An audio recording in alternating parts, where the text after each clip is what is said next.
मौलाना जलालुद्दीन रूमी रहमतुल्लाह अलैह तौबह बाबत फरमाए थो, अल्लाह जे आॾो एॾो ई त आजिज़ी ऐं इनकसारी सां ॿाॾायां थो जो तौबह लाइ जेसि ताईं मुंहिंजो रूह मुंहिंजे बदन में आहे तेसि ताईं तौबह जारी रखंदुसि।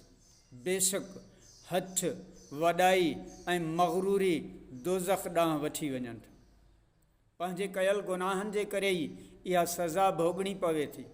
तौबह नेक राह ते हलण लाइ मौक़ो आहे ऐं इहो अहद करणु आहे त ॿीहर अहिड़ी ग़लती न थींदी, पर इन लाइ मज़बूत इरादे जी ज़रूरत आहे। रसूल अकरम सोणे आका सल्लल्लाहु अलैहि वसल्लम जन फरमायो आहे त उहे जेकी तौबह कनि था ऐं उन ते कार बंदि रहनि था, अल्लाह बुज़ुर्ग ऐं बरतर उन्हनि खे शहीद जो दर्जो अता फ़रमाए थो।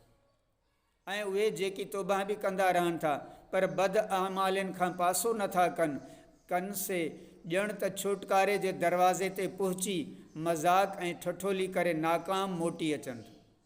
अहिड़ो माण्हू जेको चवे थो त खेसि जहन्नुम जे अज़ाब जो ख़ौफ़ आहे पर गुनाहनि खां पासो नथो करे, चवे थो त जन्नत सुहिणी जाइ आहे पर सिधे रस्ते ते नथो हले ऐं रसूल अकरम सल्लल्लाहु अलैहि वसल्लम सां मुहबत हुजण जी दावा बि करे थो पर संदसि ॾसियल वाट ते नथो हले, त पक ॼाणो त हू कूड़ थो ॻाल्हाए।